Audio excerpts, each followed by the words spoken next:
नमस्कार दोस्तों, मैं नजरिया पुरुष सत्यप्रकाश गुप्ता। आज मैं एक ऐसी शख्सियत से आपको मिलवाने वाला हूं जो कि देश के लिए बहुत कुछ सोच रहे हैं, इस पर्यावरण को लेकर बहुत कुछ सोच रहे हैं। और सबसे बड़ी चीज है ना, एक बात जो मैंने कहीं कही थी, आप पर इतिहास तब लिखा जाता है जब आप वह करते हैं जो आज तक लिखा पढ़ा सुना ना गया हो। और एक ऐसी ही मुहिम लेके निकले डॉक्टर राजू दिल्ली से 8-9 सितंबर को, जहां पे उन्होंने 100 दिन का भारत महा ईवी रैली का एक लक्ष्य लिया कि हम 100 दिन में 21,000 किलोमीटर से ज्यादा की यात्रा पूरे भारतवर्ष में करेंगे और लोगों को पर्यावरण को लेके और ईवी को लेके, इलेक्ट्रिक व्हीकल को लेके हम जागरूक करेंगे।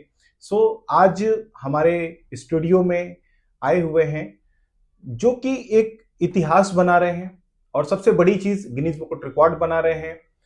करोड़ों प्लांटेशन आपने किए, बहुत सारी चीजें हैं। आइए डायरेक्ट उनसे जानते हैं इस ईवी महारैली का उद्देश्य क्या है और कैसे उन्होंने शुरू किया, क्या क्या कठिनाइयां आई हैं। क्योंकि इन 100 दिनों की रैली में आज 80वां दिन है, 80 दिन आपने कवर कर लिए हैं और आज लखनऊ ये रैली पहुंच चुकी है। आज मैं मिलवाता हूं आपको उस शख्सियत से जो कि हमारे पर्यावरण को लेके बहुत ही संवेदनशील व्यक्ति हैं और बहुत कुछ संदेश लेके पूरे भारत में आप एक संदेश यात्रा ईवी की निकाल चुके हैं। डॉक्टर राजू दीक्षित जी, आपका बहुत बहुत स्वागत है। सबसे बड़ी चीज है कि इतनी बड़ी जो मुहिम है, इसका आपके अंदर एक कहती सोच कहां से आई, ये ऊर्जा, ये जज्बा कहां से आया? लोग 1-2 दिन की यात्रा में थक जाते हैं, आपने 100 दिन का प्लान किया, 21,000 किलोमीटर की यात्रा का प्लान। और वो भी लोग कहते हैं कि भाई ईवी तो बहुत लंबी दूरी तक चल नहीं पाती है, जगह जगह चार्जिंग स्टेशन की दिक्कतें आती हैं, बहुत सारी चीजें आती हैं। इसके बाद भी एक दिन भी आप लेट नहीं हुए जहां पे आपका पहुंचने का लक्ष्य था। 100 दिन का एक साथ का आपका प्लान था कि शहर में कब कहां होना है, और जहां भी आप जा रहे हैं वहां पे मुख्यमंत्री जी हो, उप मुख्यमंत्री जी हो या राज्यपाल हो, सभी लोग आपको सम्मानित कर रहे हैं।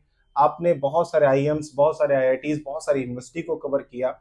जो इतना मान सम्मान मिला, जो सब कुछ हो रहा है, उसके बारे में थोड़ा सा विस्तार से बताएं। मुझे बहुत उत्सुकता है और मुझे लगता है बाकी आप लोग जो भी सुन रहे हैं उनको भी बहुत उत्सुकता होगी इसकी। जी, सबसे पहले नमस्कार। नमस्कार। और आज आपके यहाँ आके मुझे बड़ा अच्छा लग रहा है। मैं दूसरी बार यहाँ पे आया हूँ जी, और मैं डॉक्टर एसपी गुप्ता इनको कहेंगे, क्योंकि ये डॉक्टर की डिग्री दे रहे हैं आप सबको। जी, डीएमआईटी के थ्रू डॉक्टर की डिग्री दे रहे हैं, तो ये खुद इतना इनके अंदर मोटिवेशन है, खुद इतना अंदर तमाम डॉक्टर बना चुके हैं। और ये ऐसे अकेले व्यक्ति हैं जिनकी एक बात अगर ये कह देते हैं तो लाखों करोड़ों लोग चैनल के माध्यम से, अन्य माध्यमों से बहुत लोगों तक जाती है, लोग फॉलो करते हैं। तो सभी दर्शक जो भी इस चैनल के माध्यम से देखेंगे उनको मैं बताना चाह रहा हूं, मेरा नाम डॉक्टर राजीव मिश्रा, मैं राष्ट्रीय अध्यक्ष हूं international federation of electric vehicle association Delhi का। ये एसोसिएशन पिछले 5 साल से इलेक्ट्रिक व्हीकल्स पे काम कर रही है। हमने 150 से ज़्यादा बड़ी एग्जीबिशंस, वर्कशॉप और सेमिनार्स करे हैं, जिनमें बड़े सेमिनार्स आप कोई भी इलेक्ट्रिक व्हीकल के देख लीजिए तो भारत मोबिलिटी जो वर्ल्ड का बहुत बड़ा शो है और इंडिया का सबसे बड़ा होता है, उसमें हम लोग नॉलेज बांट करते हैं। बहुत सारे ऐसे आईआईटीज, यूनिवर्सिटीज जिनके साथ हमारे एमओयूज हैं। और इसके अलावा हम लोग जब इतना सब काम कर चुके और हमारे साथ 500 से ज़्यादा छोटी बड़ी इलेक्ट्रिक व्हीकल मैन्युफैक्चरिंग कंपनीज हैं, इन सबको लेके ये एसोसिएशन सरकार के साथ नीतियों पे काम करती है, उनके टेक्निकल्स पे काम करती है। ये सब करने के बाद जब हम लोग एक बार इसी वर्ष जनवरी में हम लोग बैठे थे गडकरी साहब के पास, तो उन्होंने कहा कि डॉक्टर साहब ये तो सब ठीक है, आप बहुत सारे युवाओं को शिक्षित कर रहे हैं, आप बहुत सारी एग्जीबिशंस कर रहे हैं, सेमिनार, वर्कशॉप बहुत सारे कर रहे हैं, लेकिन ईवी जो हम लोग एक प्रदूषण के वो लेके चल रहे हैं कि प्रदूषण कम हो, 4 व्हीलर में उसकी कुछ वैल्यू डाउन हो रही है। 4 व्हीलर लोग उतना नहीं ले रहे जितना 2 व्हीलर आपको दिखते हैं। क्या कारण हो सकता है?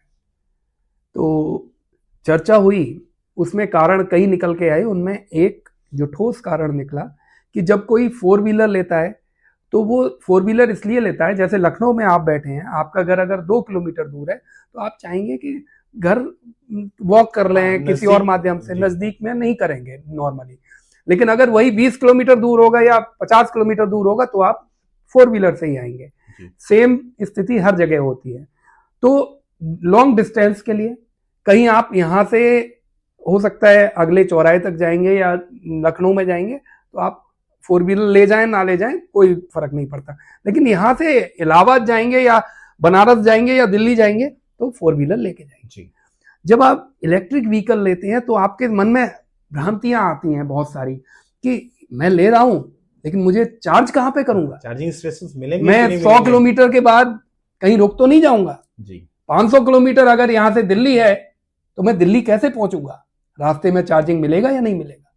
इन सब चीजों को लेके बहुत सारे सवाल थे जिनको हमने एक चैलेंज की तरह लिया और हमने गडकरी साहब को बोला हमारा एसोसिएशन सबसे पहले ये साबित करके दिखाएगा कि भारत पूरा इंफ्रास्ट्रक्चर से बना हुआ है। यहाँ पे आप कोई भी 4 व्हीलर, 2 व्हीलर, 3 व्हीलर, जैसा जिसका रेंज है आप लेके कहीं भी निकल जाइए, कहीं कोई रुकने की जरूरत नहीं है। हम इस पूरे उद्देश्य को 100 दिवसीय यात्रा को 9 सितंबर को ही हमने चालू करा जी। 9 सितंबर जो था वो वर्ल्ड ईवी डे के नाम से मनाया जाता है, तो हमने वर्ल्ड ईवी डे पे इसको प्राथमिकता दी। और वर्ल्ड ईवी डे पे आप भी उस दिन उपस्थित थे, मैं भी दिल्ली में था।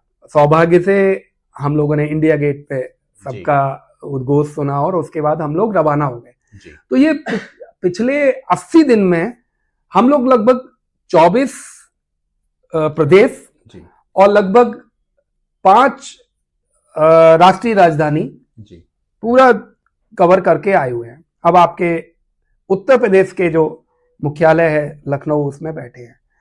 आपने देखा कि यहाँ पे जहां हम जा रहे हैं वहां पे IITs, तमाम MOU हुए, बहुत सारे लोगों ने वो करी। हम क्या उनके बीच में जाके एक असेसमेंट देते हैं, हम देते हैं कि हम लोग इतनी दूरी तय करके आए हैं, हमें कहाँ दिक्कत तो नहीं हुई। वो लोग हमसे पूछते हैं जी, तो हम अपनी वही कहानी, वही अपनी आप बीती चीजें जब किसी के सामने रखते हैं, अगर कोई प्राथमिक विद्यालय वाले भी हैं जी, उनकी भाषा में समझाते हैं। कोई IIT का प्रोफेसर है, IIT के डायरेक्टर हैं और उनके पूरे छात्र हैं, तो उनको उन टेक्निकल लैंग्वेज में समझाते हैं। तो इस तरह से पूरा ऊर्जावान होते हुए, विभिन्न क्षेत्रों से निकलते हुए, विभिन्न धार्मिक स्थल जो जहां का प्रसिद्ध है वहां के लोगों से मिलके कहां पे क्या इंफ्रास्ट्रक्चर में कमी है, क्योंकि देखिए हर कोई परिपूर्ण तो कोई नहीं है जी, चाहे वो इंफ्रास्ट्रक्चर ले लें, आप ले लें, हम ले लें, तो कहां पे कमी है उनको हम लोग नोट करते जा रहे हैं और हम पूरी रिपोर्ट, 100 दिवसीय रिपोर्ट हम मिनिस्ट्री को साझा करेंगे उसमें अपने सुझाव के साथ जी। बहुत बढ़िया। सबसे बड़ी चीज क्या है ना कि आपने ये जो लक्ष्य रखा, ये एक लक्ष्य नो डाउट सभी के अंदर जो डर है उसको भी दूर करेगा।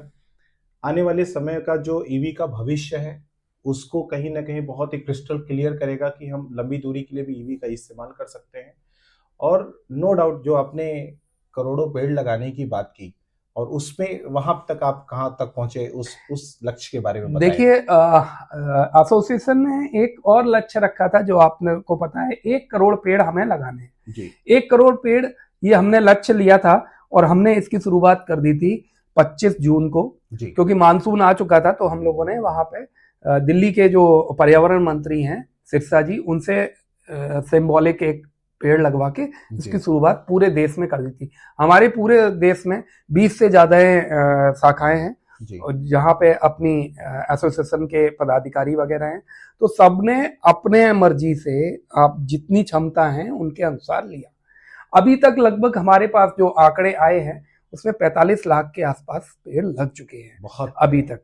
और ये जो आप देख रहे हैं वो पेड़ लगाने तक सीमित नहीं है। हमने कोई भी पेड़ लगाया तो पेड़ लगाने के बाद जहां पेड़ लग रहा है उसकी जिम्मेदारी लगाने वाले की रहेगी जी, क्योंकि आप पेड़ एक बच्चा है, जी जब आप उसे पैदा करते हैं तो बच्चे को पानी पिलाना, बिल्कुल, बच्चे खाना के पालने जैसा केयर ही करना। पेड़ को तो संभालना है चीजें। पहले 3 साल हम लोगों ने पेड़ लगाने वाले को जिम्मेदारी दी है, उसकी रिपोर्ट हर 3 महीने पे हमारे साथ साझा करेगा, और वो उसके फोटोज, बहुत सारी और चीजें हैं जो हमारे बैक ऑफिस उसे मेंटेन कर रहा है। बहुत अच्छा। एक चीज मैंने देखा जो बड़ा अद्भुत मुझे लगा कि आप अपने इस 100 दिन की यात्रा में आप स्लीपर या शूज या ऐसा कुछ नहीं पहन रहे हैं, नंगे पैर चल रहे हैं।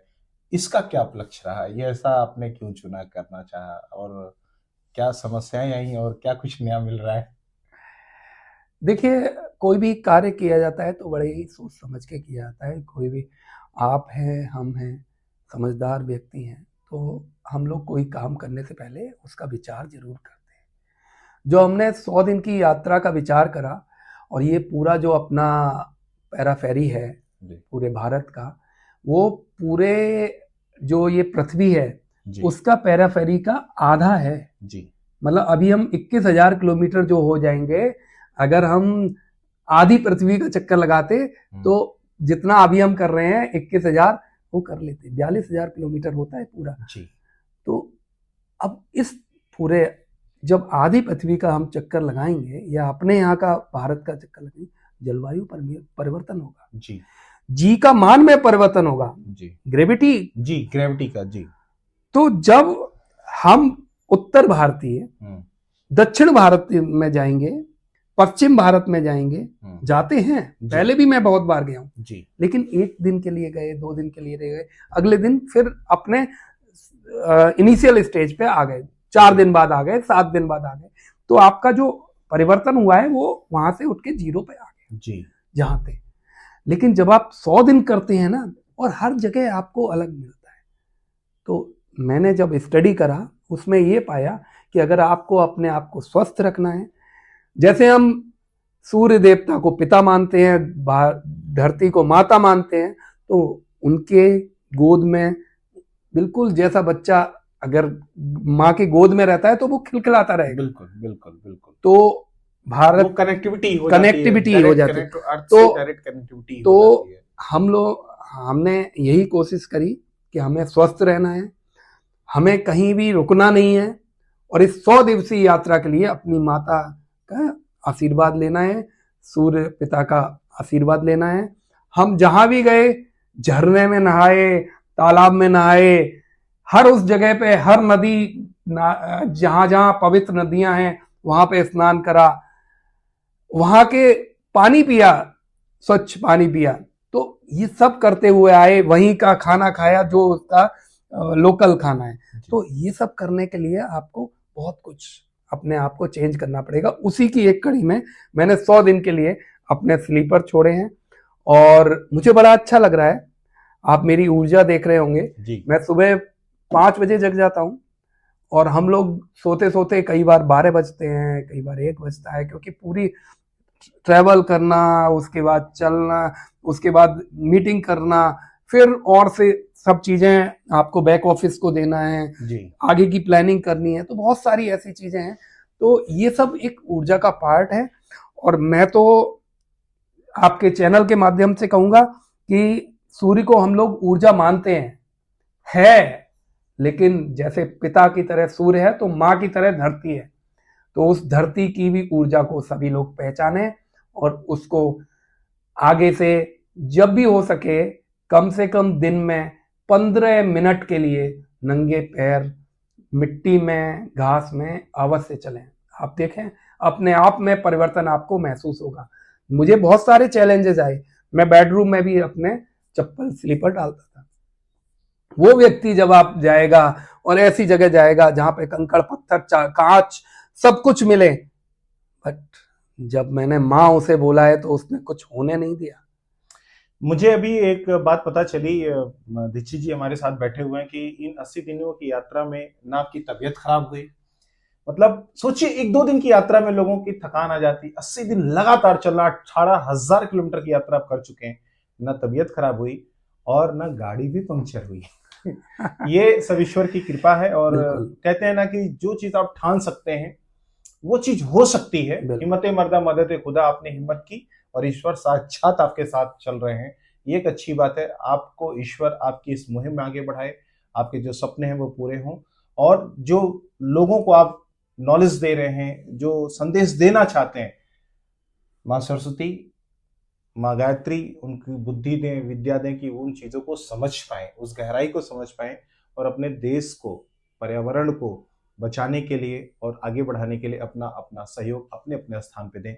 इन्हीं आशा और विश्वास के साथ बहुत बहुत धन्यवाद। धन्यवाद।